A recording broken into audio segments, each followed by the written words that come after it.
Selamat pagi jemaat yang dikasihi Tuhan, Bapak Ibu terkasih, teman pemuda, serta setiap jemaat yang mendengarkan renungan ini. Kita bersyukur pada hari ini kita masih diberikan kesempatan untuk merenungkan kebenaran firman Tuhan. Pertama-tama saya ingin bertanya kepada setiap kita. Saya yakin setiap kita atau mungkin saat ini kita sedang mengalami pergumulan yang berat. Bisa itu berupa penyakit, bisa berupa perekonomian yang kacau, bisa berupa konflik dalam keluarga ataupun permasalahan dalam keluarga yang membuat kita juga bergumul berat.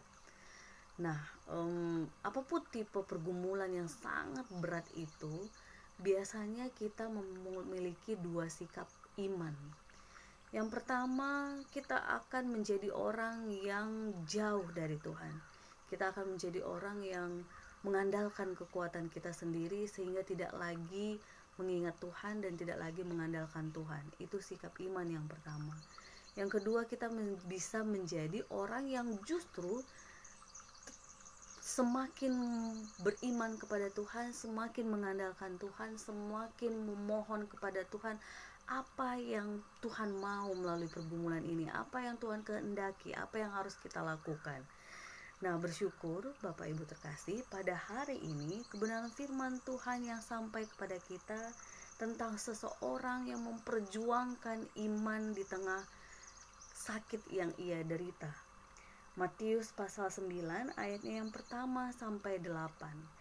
Di situ dikisahkan bagaimana Yesus yang saat itu baru tiba di kotanya sendiri. Konteksnya ialah Kapernaum. Maka tiba-tiba datanglah orang kepadanya, seorang lumpuh yang berbaring di tempat tidur.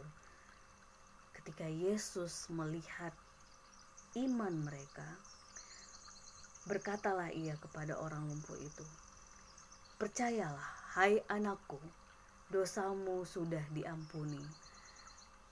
Kata kunci di situ tadi, Bapak Ibu terkasih, Yesus melihat iman mereka, termasuk orang lumpuh itu. Jadi Bapak Ibu terkasih, betapa iman itu penting sekali ketika kita menghadapi pergumulan terberat dalam hidup kita. Justru ketika kita semakin jauh dari Tuhan, ketika kita menghadapi pergumulan kita, maka akan banyak kekacauan yang kita tidak sadari. Itu semakin membuat kita terpuruk dan semakin kita tidak lagi peka akan apa yang menjadi kehendak Tuhan. Nah, yang menarik kedua dari bacaan kita hari ini, ketika Yesus mengatakan itu, ada reaksi dari orang ahli Taurat. Mereka berpikir dalam hatinya ia menghujat Allah.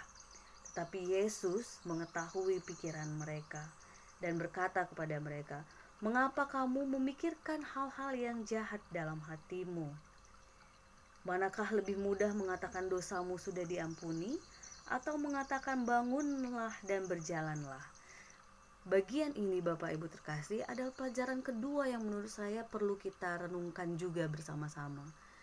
Kalau kita membayangkan kita berada di posisi orang Farisi saat itu, barangkali kita pun bereaksi yang sama ketika ada orang lumpuh yang sakit dan mungkin kita mengenal latar belakang orang itu, yang dia mungkin melakukan kejahatan yang luar biasa, yang mungkin tidak berkenan di hadapan Tuhan.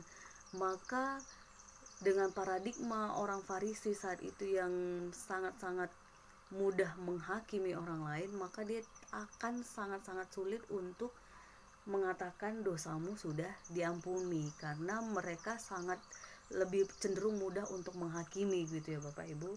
Apalagi mengatakan bangunlah dan berjalanlah. Jadi saya membayangkan Bapak Ibu ketika mereka untuk mengatakan dosamu diampuni saja sulit, apalagi mengatakan bangunlah dan berjalanlah. Yang saya yakin untuk mengatakan itu pun mereka pasti akan berpikir, punya kuasa itukah mereka, punya kemampuan itukah mereka untuk menyembuhkan orang-orang yang khususnya sakit pada saat itu, dan tema hari ini adalah orang lumpuh. Jadi Bapak Ibu terkasih, menarik di bagian ini ketika Yesus seperti mentanting gitu ya orang Farisi. Mana yang lebih mudah, mengatakan dosamu sudah diampuni, atau bangunlah dan berjalanlah? Jadi Bapak Ibu terkasih, ini jadi salah satu refleksi buat kita ketika kita sebagai manusia, sebagai pekerja atau pelayan Allah, bahkan mungkin saat ini renungan ini sampai kepada kita para pemimpin, pendeta-pendeta SPGIS wilayah Depok.